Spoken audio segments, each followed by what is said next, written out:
This week on 2024 Campaign Trail, we're on the road with vice presidential nominees J.D. Vance and Tim Walz, as they were on the road in Michigan and California meeting with supporters.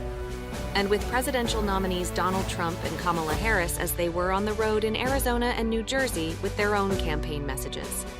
Plus, portions of an interview with one of former President Trump's most prominent Black supporters from our Washington Journal morning call-in program. But first, news on the scheduled debates in the presidential race. 2 more debate dates have been set. September 10th for an ABC-hosted debate between Vice President Harris and former President Donald Trump. And on October 1st, CBS will host a debate between vice presidential nominees Tim Walz and J.D. Vance. In a statement posted on social media channels, the Harris-Walz campaign also said it was also amenable to another debate in October. Next, we're in the Phoenix area, where Vice President Harris and Governor Tim Walz were on a multi-day tour of swing states, including Arizona, Michigan, and Wisconsin. Next, a few unscripted moments around the candidates' remarks, from Vice President Harris as she answered a few questions from reporters in Glendale. And later, a visit to a Mexican restaurant in Phoenix by Vice President Harris, Governor Walz, and Congressman Ruben Gallego, who's also running for U.S. Senate this year. Next week, and it'll be focused on the economy and what we need to do to bring down costs and also strengthen the economy overall. Can you Do give you us have a any sense reaction to the Go ahead, Israeli strike in Gaza today that killed at least 80 people? That's the death You know, toll right now. yet again, there are far too many civilians who've been killed. I mean, Israel has a right to go after the terrorists that are Hamas, but as I have said many, many times, they also have, I believe, an important responsibility to avoid civilian casualties. Madam Vice President, you've been saying that since October 7th, and that has been the administration's policy for many, many months now, as tens of thousands of civilians have been killed. I mean, there are people who are asking for limitations on arms to Israel, any kind of change. What do you say to those folks who are looking for more than we should look out for civilians? Well, look, first and foremost, and the President and I have been working on this around the clock, we need to get the hostages out. We need a hostage deal, and we need a ceasefire. And I can't stress that strongly enough. It needs to get done. The deal needs to get done, and it needs to get done now.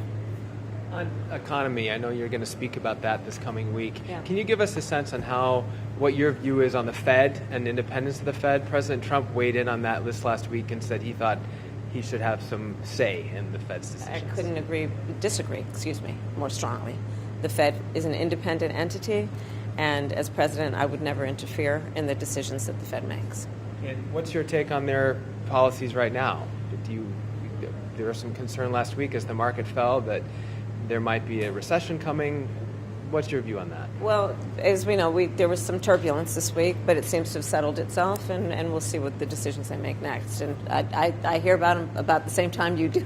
Sure. Yeah. Do you know what day you will roll out? Have you started your convention reaction speech? to the Trump By campaign midweek. saying it's Thank you. Thank you. Thanks. Find you on this table. I want you to stand here so all these press can hear you talk about your restaurant and your family. Yes. Tell me again. Yes. So we started this restaurant 2 years ago, and it's been a success thanks to our community and my family that helps us. That all of us fantastic five pitch in and get this going. Our claim to fame right now is what's on the table is our extra large phone jar. Oh, look at Yes. that. And we serve it with a big cup of coffee. I would think And so. everyone gathers and they share it, and it's a nice experience. That's wonderful. Yes. And you make that here? We make it here every day. Yes. You're not giving it up. I'm not You're not giving giving it. it up. I'm not getting it. Oh, that's beautiful. That's beautiful. How long have you been open? 2 years. 2 years old. Yes, 2 years. We've never run a restaurant before, so this is our first. Our first of many. Yes, it has been. Governor? He's ordered. He got it for me. Yes. No le gustan las cosas picantes. I'm over my skis. Oh, you know what picante is for him? Yes. Black pepper. Midwest. Literally. I was about to have him have some green chili, and he's like, I'm adventurous. And you know, Ruben, I'm growing chilies I know. And I In the told yard. him. Little habanero. Senator J.D. Vance was also out in key swing states over the past week, including in western Michigan, a classic Republican stronghold. Next, a few unscripted moments with Senator Vance and some supporters as he met with them ahead of prepared remarks. Nice here in Michigan? Yes. Good. Good to meet you. Yeah, well, thank you guys. So, oh, welcome, man. How are you? It's going nice to see you. Nice to meet you in Very nice to person. meet you. I want you to sign my book. Yeah, Andy I'm has happy it, to. but Thank I'd you. love to have you sign it. Yes, Well, ma'am. my grandson has it, but he'll get a hold of you. Oh, I got Okay, it. so we got right here. Okay, yeah, here, I'll sign here. Nice to meet you. are you? Chuck, yeah. Chuck, very nice to meet you, Chuck. Nice to meet Yeah, you. God bless you. I was 19 years on the RNC. Oh, cool. Okay, My great. brother Charlie. Okay, Chuck. that's- I call him Charlie. Yeah. And my granddaughter. Hi, Cassandra. Very nice to meet you, Sandra. Oh, now will you sign it, please? Yes, absolutely. Well, my parents came from Europe too, so. Where in Europe? Austria, Alps, Germany, and you're from there across too, right? So, I understand. I mean, I'm a first generation, Your family came from Austria, right? right, in Germany, and by the Alps. Yeah. Well, we've taken a couple trips and really enjoyed it. I really appreciate that, Of course. CD. So you'll call me, Yeah, of course. you'll call me Mary Jane. Mary Jane, so nice to meet you. Call me Katie, please. Thanks for coming. Anything we can do to help you, let us know. Yeah, so what's the story of this place? So this is just where you guys keep There's a some of your museum. cars? It's just a separate, but you know what, JD, one of your group or Trump's. Yeah. Now, one of the things that bothers me about our opponent in this race, Kamala Harris, she pretends to stand for normal Americans. She pretends to stand for their jobs, for the education of their children. But it is normal Americans, we know this, who suffer the most when politicians like Kamala Harris fail to do their job. Now, let's just compare the record of failure of Kamala Harris with the record of success of Donald J. Trump. President Trump created the strongest economy in history, at least within living memory of this country. Before the pandemic, in 4 years, America gained 7 million new jobs. Isn't that crazy? 7 million new jobs in just 4 years. I wanted to ask you about the latest economic news from this morning, with inflation now being under 3%, the lowest rate since mid-2021. What is your sort of reaction to that news? Well, I think the crowd reaction says it all. Look, when they say that inflation is down, they mean from a baseline where groceries are already 30% more expensive than they were when Donald Trump was president. And they're not saying it's coming down. They're just saying it's not going up as fast as it was 3 years ago. That is not a reputation or a record to brag on. That's a record to be ashamed of. Why did it take them so long to get inflation to where it is? And why are prices so high? It's because Kamala Harris failed to do her job. So if they want to go around, and this is, you know, it's funny. Kamala Harris, on the one hand, will say, on day one, we're going to tackle the affordability crisis. And like I said earlier, Kamala Harris has been the vice president for 3.5 years. And I think, ladies and gentlemen, she's in effect been the acting president, because we all know Joe Biden isn't home. So she's been the one controlling government policy for 3.5 years. She says she wants to tackle the affordability crisis on day one. And then on the other hand, she'll say, well, we've already got inflation under control. Well, which is it, Kamala? Which is it? The simple truth is America's credit card debt is getting higher. Americans are finding the basic necessities of middle-class life less affordable. Americans are becoming, especially young people, are becoming paupers in their own country. If we don't do better, our young generation, they're not going to own anything. They're not going to have anything. They're going to be renters in the country that their parents and grandparents built. Inflation is a disaster. Kamala Harris does not have a leg to stand on. Former President Trump also held a number of campaign events this week, including 2 press conferences and a speech in Asheville, North Carolina. Billed as a speech on the economy, the former president at one point used 2 Tic Tac containers to illustrate the concept of shrinkflation. Now, this is a little bit different day because this is we're talking about a thing called the economy. They wanted to do a speech on the economy. A lot of people are very devastated by what's happened with inflation and all of the other things. So we're doing this as a intellectual speech. You're all intellectuals today. Today we're doing it, and we're doing it right now, and it's very important. They say it's the most important subject. I think crime is right there. I think the border is right there, personally. You look at car insurance, I couldn't believe when I looked at those numbers this morning. I was studying numbers, and I looked at the car insurance numbers. It's incredible. And that's just one of many. You can go through many. But the groceries, just to put it in simple terms, people go to the grocery store and they have less than half a deal. In fact, I had something here. I did have something I would show you. Wait a minute. I don't know if you've seen this. I used it once. Oh, I have it. I do have it. Look at this. Look at this. So this is Tic Tacs, right? I don't know if I like the company. I've never met. I have no idea. They're so lucky. Look at all the television. This is the greatest commercial they ever had. But that's what happened. This is inflation. This is Tic Tac. This is Tic Tac. This is inflation. This is what's happened. I just happened to have somebody gave me this one today. I said, I think we'll put it up as an example of inflation.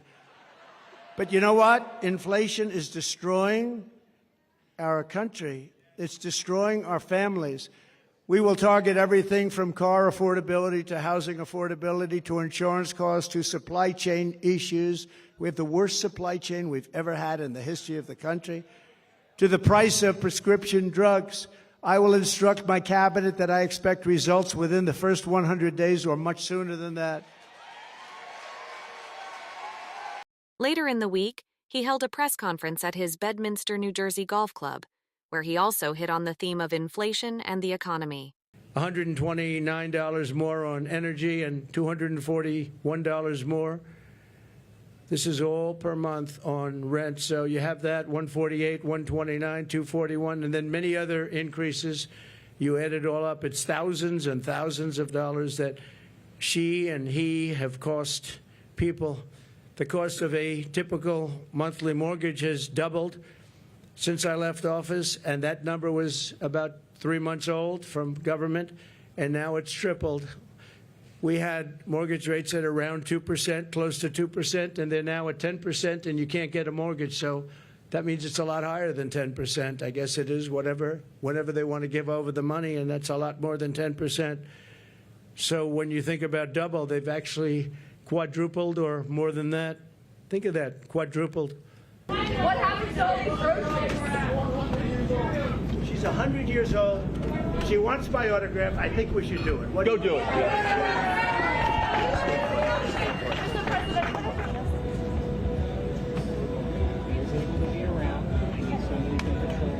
Good evening to you. I got to ask a couple questions, actually, several questions today from several different reporters on the polling. I did ask him about the polling recently, how it's neck and neck. Thank you very much. I've been to 83 rallies, sir. 83 Oh, rallies. I like this guy. Do you want me to write on your suit? Do you want me to destroy your suit? How about the green hat? And I worked as a volunteer in Trump Tower in 2015 to 2016. I made over 50,000 phone calls for you. Wow, look at it. And he's done well. You know, That's a great hat, isn't it? I bought it here. We all love America and we all love you. We got to win this one. We have to win. If we don't win, we have a country. God bless you, sir. Oh, We have a country that'll be in big trouble. It's okay. Yes, God bless you, sir. Thank you, everybody. This was interesting. You like it today? Yeah, yeah. Mr. President, do you have a plan for blue-collar voters? And the Shapley concert, the conference for Shapley was great. She was a fantastic woman. Can I get a picture for Thank my you. birthday? Mr. President, what do you think about Ukraine's incursion into Russia? About the hacking of your campaign? Yeah, I what don't it might like spell it. for the rest Really of bad. Yeah. I'll see you in Wilkes-Barre. I'm not happy with it. sir? They shouldn't. Our government shouldn't let that happen. Can I get a picture for my birthday, sir? respond? Does there need to be a government response? Yeah, they should be. Sure. Do you think Venezuela? Our government should not let. They have no respect for our government. That's why they do. President Kamala Harris is cutting in on blue-collar voters. Do you have a plan on how to push back on that? Do you think Venezuela? Do I have a plan? I have a plan. Mr. President, can I get Former President Trump also made news this week for his lengthy interview with tech exec Elon Musk on the X platform, formerly known as Twitter, that Mr. Musk bought in 2022. While there was a lengthy delay in the stream starting, it did garner millions of listens. The next day, President Trump posted this video of a victory dance on TikTok.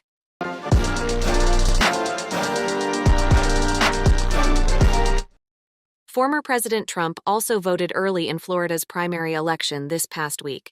Afterward, he posted this to TikTok. Too big, too rich. Better be. too big to rig. We're going to make America great again. And that's for our veterans right there.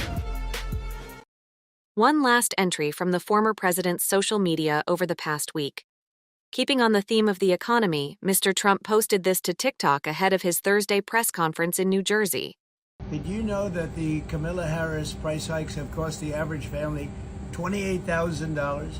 That credit card debt is at an all-time high, and that basically the prices of things have never been like this ever before. There's never been anything like it. If you want to bring the prices down, if you want to have a good life, vote for Trump. The Harris-Walz campaign also had a big week on social media. This 10-minute video of Vice President Harris and her running mate, Governor Tim Walz, getting to know each other on the sidelines of a rally they held together in Detroit, garnered millions of views across various platforms. Like I have white guy tacos and What is like that? black, Like mayonnaise and tuna? What are you doing? pretty much ground beef and cheese. That's and, okay. Do you put any flavor in it? No. Oh. Here's the deal.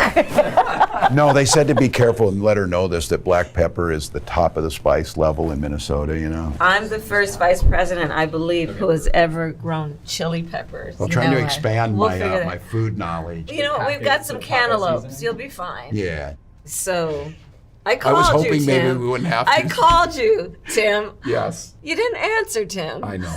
What happened? The most important call of my life. It popped up, and we didn't recognize the caller ID, and it went to voicemail. Hi, this is Tim. I'm not able to answer. There you go.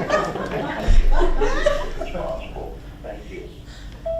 Hey, Tim, it's Kamala. I really want to talk to you. It is an amazing privilege for me. Also, I'm excited. I just want to be part of the excitement that you're generating. Well, So, we're doing it together, buddy. fun. We're doing it together. Democratic vice presidential nominee Governor Tim Walz made his first solo campaign appearance in Los Angeles on Tuesday, 1 week after being named as Vice President Harris's running mate in this year's presidential race.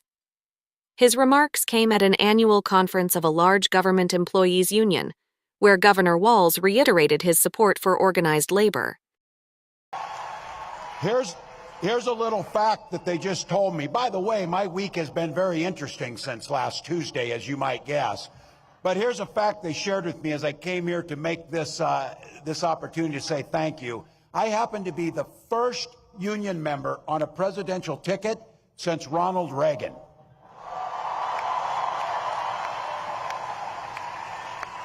But rest assured, I won't lose my way. You heard the story. You knew Vice President Harris grew up in a middle-class family, picked up shifts at that McDonald's as a student. I keep asking this to make a contrast here. Can you simply picture Donald Trump working at a McDonald's trying to make a McFlurry or something? He knows us. He couldn't run that damn McFlurry machine if it cost him anything. But Vice President Harris took that work ethic, goes to work every single day to make sure families don't just get by, but they get ahead. She stood on the side of the American workers, and she stood up to the billionaires and fought corporate greed. With my dad's encouragement, a guy who served in the Army during the Korean War, I signed up for the Army National Guard 2 days after my 17th birthday. I served for the next 24 years for the same reason all my brothers and sisters in uniform do. We love this country. Then in 2005, I felt the call of duty again, this time of being service to my country in the halls of Congress. My students inspired me to run for that office, and I was proud to make it to Washington. I was a member of the Veterans Affairs Committee and a champion of our men and women in uniform. I'm going to say it again as clearly as I can. I am damn proud of my service to this country.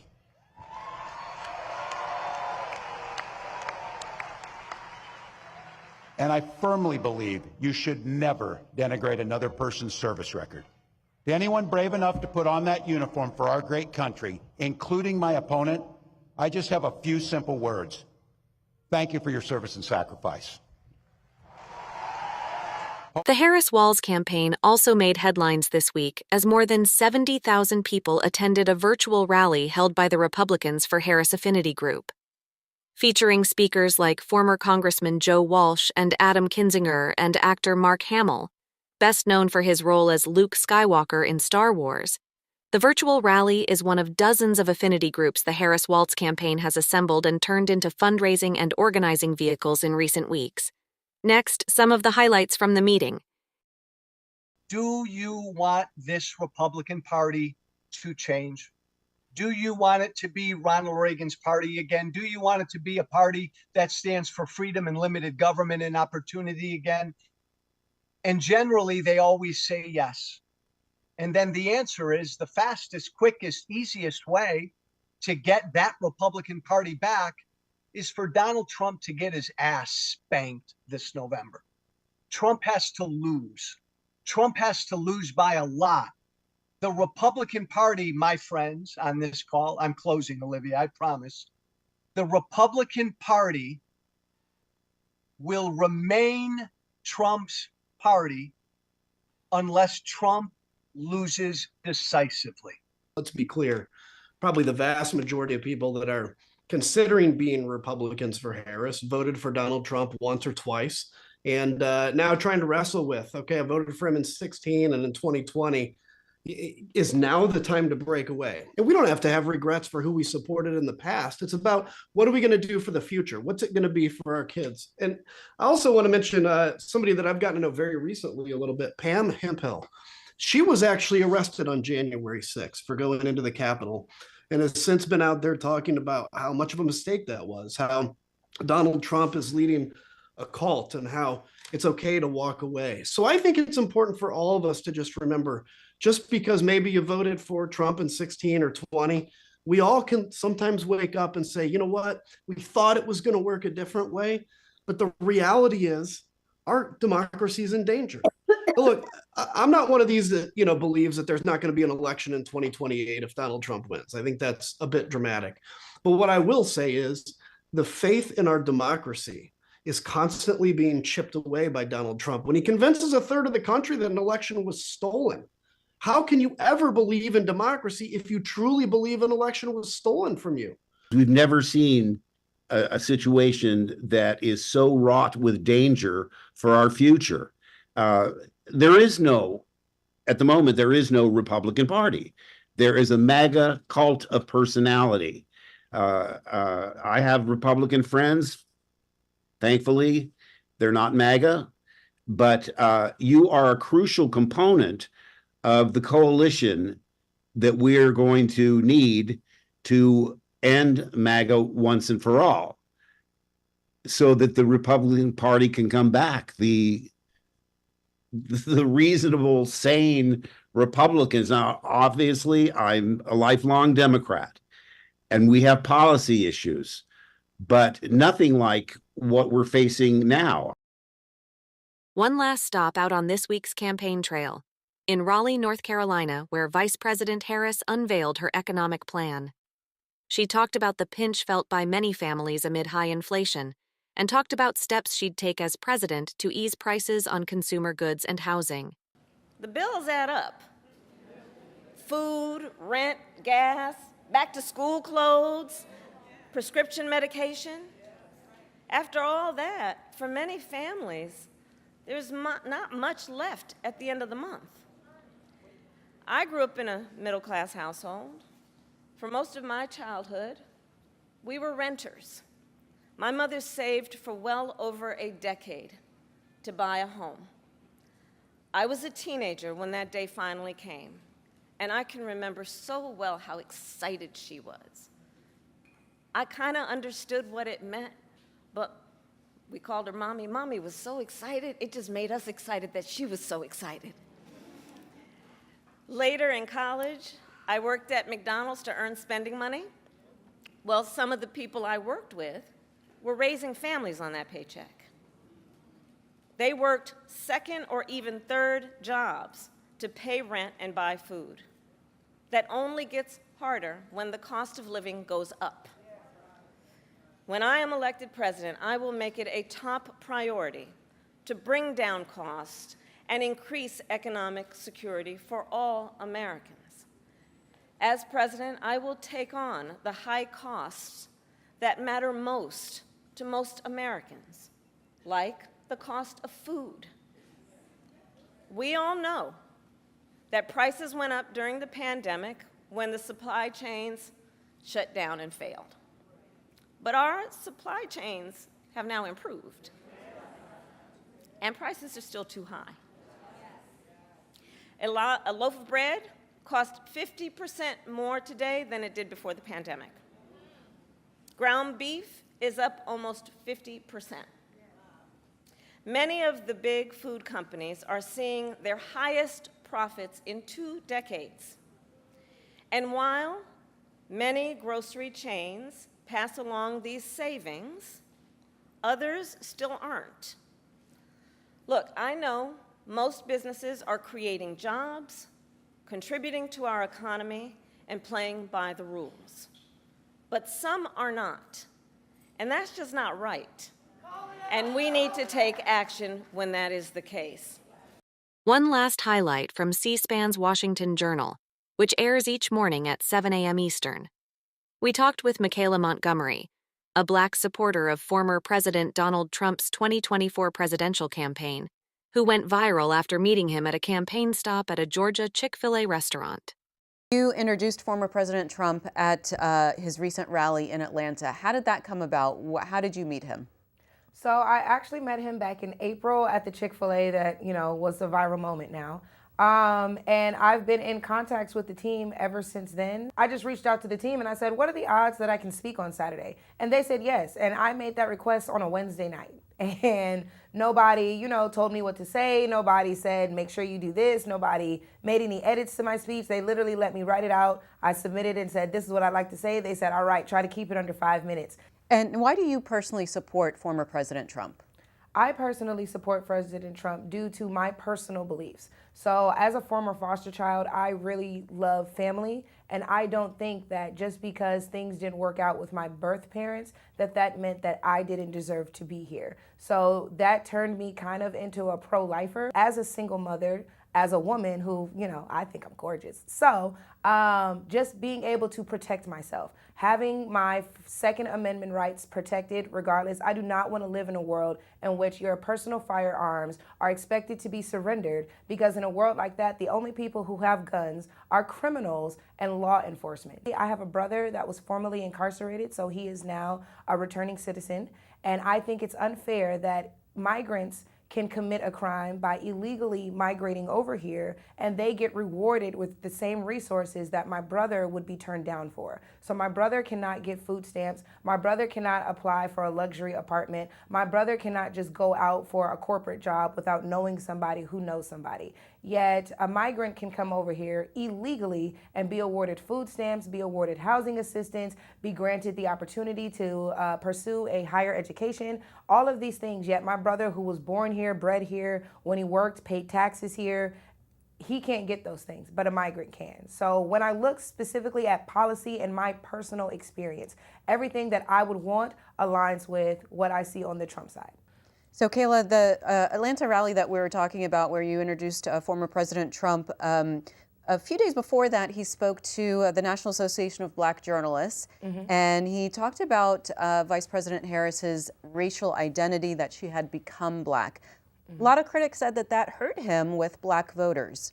What was your reaction? I don't know why it would hurt him with Black voters, because it seems like Black voters are offended by everything except the conditions in which their reality is set. So while we might be offended that a rich white man is questioning the nationality of a quote-unquote Black woman, that Black woman does not claim to be Black outside of campaign season. So we saw her be Black as she was vying to be VP. The hot sauce on the pork chops, the marching with the band, all of a sudden she's paying attention to her AKA sorority sisters. But then once sworn in office, you didn't see the acknowledgement of her sorority or her HBCU. She didn't wear pink, she didn't wear green, she didn't wear anything HU. She also did not acknowledge the Black community while in office. We saw bills signed for Asians. We saw bills passed for migrants, which primarily affect the Hispanic community. We saw bills passed for literally everyone but Black people. A reminder, this program and all of C-SPAN's campaign 2024 coverage can be found online at cspan.org/campaign.